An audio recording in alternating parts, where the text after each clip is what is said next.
प्यारे साथियों नमस्कार। मैं दिनेश शाश्वत आप सभी का स्वागत करता हूं। आप सब लोग इंतजार कर रहे थे गुरुजी किताब से, पूरी किताब से सारांश के कुछ ऐसे प्रश्न बता दीजिए जो सीधे बोर्ड एग्जाम में हमें देखने को मिल जाए, सीधे बोर्ड एग्जाम में टकरा जाए। तो प्यारे साथियों इस वीडियो को बिना स्किप किए हुए जरूर पूरा देख लेना, क्योंकि यही वो वीडियो है जो आपको टॉपर तक के रास्ते को आसान बना सकती है। यानी टॉपर का जो आपने सपना देखा है वहां तक पहुंचने में मदद कर सकती है, क्योंकि सारांश आप सभी को जरूर मिलेगा। कम से कम 2 से 3 प्रश्न मिलते हैं, उसमें एक आध तो करोगे ही करोगे। तो आप सबको इंपॉर्टेंट बात बता देता हूं कि कौन कौन से सारांश इंपॉर्टेंट है, ये तो बहुत इंपॉर्टेंट है। उसके साथ साथ मैं आपको कंटेंट भी बता देता हूं कि आपको लिखना कैसे है, लिखना क्या है। तो ये सारांश की एक ऐसी वीडियो है जो आपको पूरी YouTube के इतिहास में देखने को नहीं मिलेगी और किसी की भी नहीं मिलेगी। आप सब लोग ध्यान देना, पूरा बिहार यही सबसे पहले वीडियो को पढ़ा है, यहीं से सबसे पहले देख रहा है। तो आप भी देख लो या लला, आप भी जो है टॉपर बनने के सपने को साकार करिए। आइए शुरुआत करते हैं। अब चुनौती इस बात की होती है कि आप जो है ये कौन सा मानते हो कि चैप्टर इंपॉर्टेंट है। देखिए सबसे पहली बात तो ये बात आपको पता होना चाहिए, बातचीत निबंध का सारांश बहुत इंपॉर्टेंट है, क्योंकि ये पहला चैप्टर पढ़ जाता है और यहां पर बातचीत की चर्चा की जाती है। तो अब आपके दिमाग में प्रश्न बन रहा होगा, गुरुजी सारांश लिखने के तरीके को बताइए। इस तरीके तो हर कोई बता सकता है, सही बात है। ये प्रश्न आपके दिमाग में बिल्कुल वाजिब है बनना। अगर मैं सारांश की बात करूं, अब आप सोच रहे हो गुरुजी सारांश मुझे लिखना है, कैसा बता दीजिए बात कि अगर सारांश नहीं भी हमको आता रहे, अगर सारांश नहीं भी आता रहे तो हम जो है किस तरीके से कॉपी को डिजाइन करें कि एग्जामिनर मजबूर हो जाए पूरे के पूरे नंबर देने पे। तो आप सबको पता होना चाहिए, सारांश अगर नहीं मालूम है तो उसकी विधा जरूर याद रखना, उसमें महत्वपूर्ण पंक्तियां जो जो हैं उसको जरूर याद रखना, उसमें लेखक क्या क्या बोल रहे हैं कि इसको जरूर याद रखना। इससे क्या होगा कि आप जब इन सब पॉइंट को याद रखोगे ना तो आपके सारांश मतलब भर के कंटेंट हो जाएंगे, उसको लिख सकते हो। जैसे अब बोलोगे कैसे याद रखेंगे, जैसे बातचीत में आप लिख सकते हो एडिसन का मत है असल बातचीत सिर्फ 2 लोगों में होती है। बेन जॉनसन कहते हैं कि भैया मनुष्य का साक्षात्कार कैसे होता है, उसके बोलने से ही मनुष्य के रूप का साक्षात्कार होता है। आप ये भी जानते हो फ्राइडे के मुख से पहली बार जो है रॉबिन्सन क्रूसो ने बात सुनी थी, और ये भी जानते हो कि आर्ट ऑफ कन्वर्सेशन यूरोप के लोगों में सबसे अच्छा था। इन सब बातों को अगर मेन पॉइंट अगर आप जानते हो, दो दादा के बीच में कैसी बातें होती हैं, 2 सहेलियों के बीच में कैसी बातचीत होती है, 2 बूढ़ी के बीच में कैसी मतलब दादी माँ के बीच में कैसी बात होती है, 2 दोस्तों के बीच में कैसी होती है, इन सब की चर्चा की गई है। तो इन सबको पॉइंट से आप अगर लिखना चाहेंगे तो आप आराम से कॉपी को डिजाइन कर सकते हैं और नंबर पूरे के पूरे ले सकते हैं। अब बात आती गुरुजी इंपॉर्टेंट बता दीजिए कौन कौन से सारांश हमको लिखने को मिल सकते हैं। ध्यान समझना, सारांश और साप्रसंग व्याख्या आप सब लोग अच्छे से तैयार रखना। अगर हिंदी में 100 में 100 का सपना देख रहे हो तो 100 में 100 क्या, अगर 95 प्लस का सपना देख रहे हो तो आप याद रखिएगा 95 प्लस अगर पाना है तो यहां से नंबर पूरे लेने होंगे। अगर बात किया जाए यहाँ पे तो देखिएगा मेरे प्रिय विद्यार्थी, आप सब लोग देखिएगा ये बातचीत का क्या है, आपको सारांश देखिए बताया गया है। बातचीत शीर्षक निबंध आधुनिक काल के प्रसिद्ध निबंधकार बालकृष्ण भट्ट है। अब देखिए अगर आपको पता रहेगा भैया किस काल के हैं तभी आप आधुनिक काल, एक लाइन देखो बन गई आपकी। इसी तरीके से आपके कॉपी को बनाना है, आंसर को बनाना है। कभी कोई सोचते हैं गुरुजी इसमें मैं लिखूं क्या, मैं तो कुछ पता ही नहीं है। अरे पता सब रहता है, लिख नहीं पाते हो, ये आप सबके साथ ज्यादातर होता है। अब देखो यहाँ पे अगर आपको पता है कि भैया ये आधुनिक काल के हैं, सीधा अपने कॉपी को डिजाइन कर दिया, ठीक है ना। उसके बाद में बातचीत में ताली बजाने का कोई मौका नहीं होता, सब कोई जानता है, इसको पढ़ाया हूं। इन सब चीजों को आप लोग स्क्रीनशॉट कर लेना, ठीक है ना। वे कहते हैं चलो इसका मैं पीडीएफ भी भेज दूंगा अपने टेलीग्राम पे, हिंदी भाई दिनेश सर या बिहार बोर्ड वाला चैनल पर। मैं आप सभी को जो है इसको टेलीग्राम पे जो है भेज दूंगा, आप लोग पीडीएफ वहां से देख लेना, ठीक है। अब यहाँ पर देखिए अब बातें आ गई।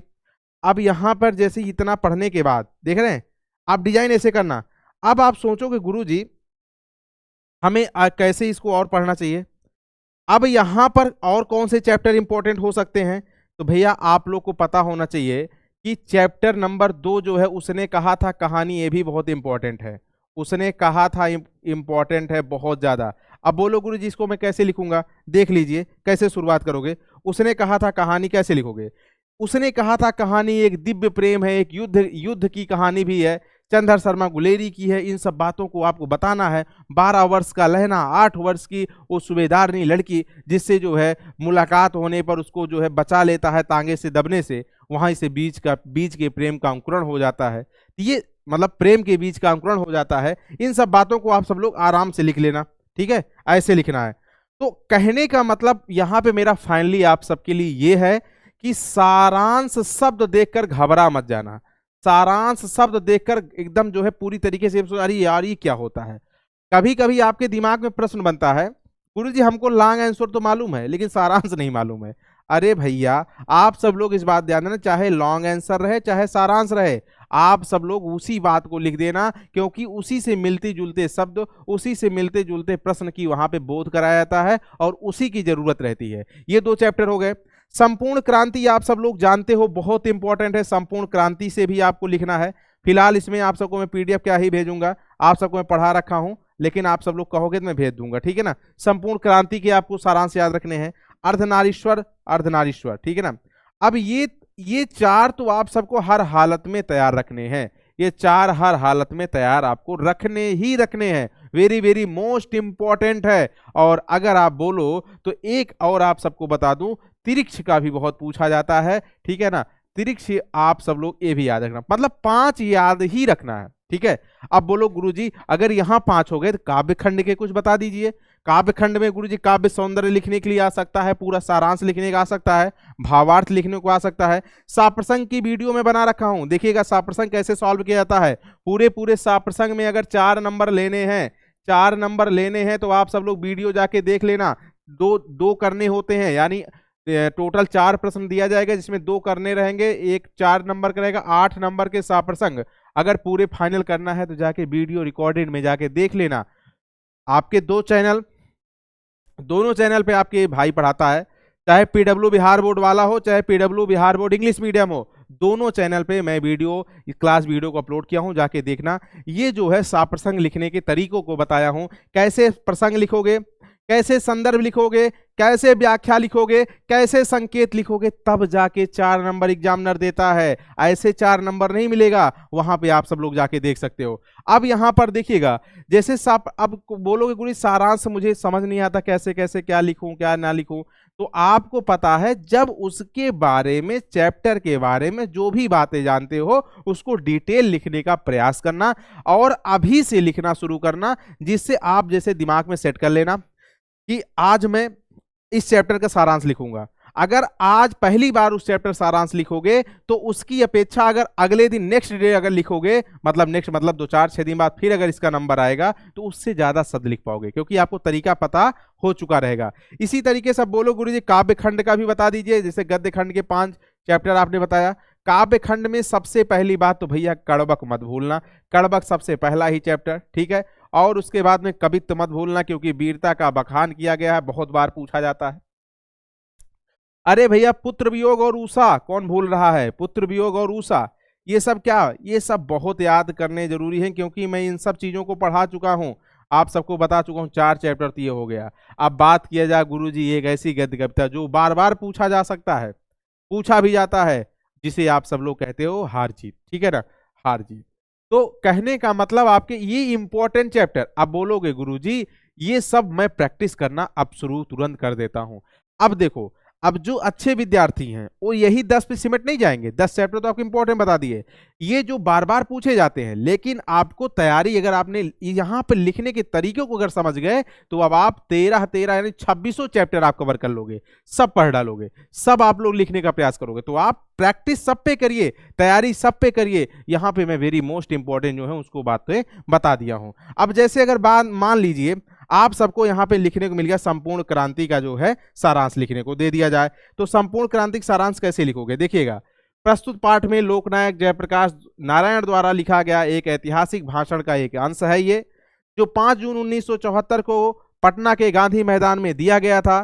संपूर्ण भाषण स्वतंत्र पुस्तिका के रूप में जनमुक्ति पटना से प्रकाशित है। भाषण को सुनने के लिए लाखों की संख्या में पूरे प्रदेश से लोग आए थे, जिसमें युवाओं का बोलबाला था, जिसमें आप सब लोग जानते हैं युवा शक्ति का बोलबाला था। नारायण जी कहते हैं अगर दिनकर जी और रामवृक्ष बेनीपुरी जी होते तो उनकी कविता के नवनिर्माण के लिए क्रांति का कार्य करती।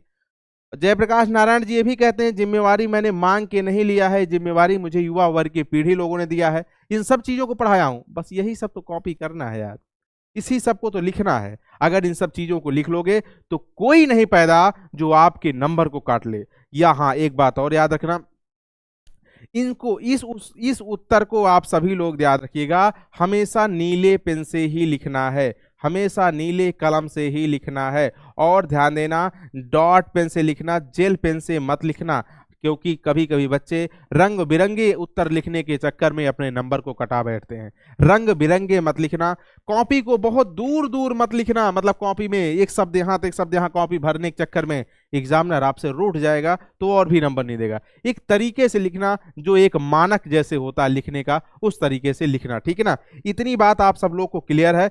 अब एक बात ध्यान देना, एक चैप्टर आपके गद्य खंड में मैं और कहना चाहूंगा, क्योंकि हमें वो भी बहुत इंपॉर्टेंट लगता है, जो कि सिपाही की माँ एक चैप्टर है। तो टोटल ये भी मान लो 11 ही चैप्टर ले लो, कोई दिक्कत नहीं, क्योंकि सिपाही का माँ भी, इसका भी सारांश लिखने के लिए बहुत आता है, ठीक है।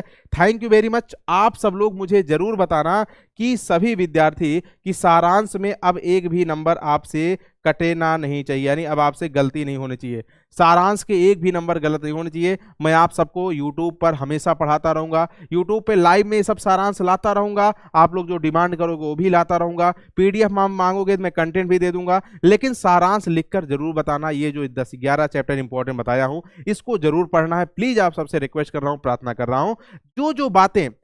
जो बातें मैं चैप्टर में पढ़ाया हूं, उस इंपॉर्टेंट शब्दों को वहां पे एक साथ निचोड़ के लिख दो, वही सारांश है, ठीक है, वही सारांश, ठीक है, समराइज, गागर में सागर भर दो, ठीक है। Thank you very much.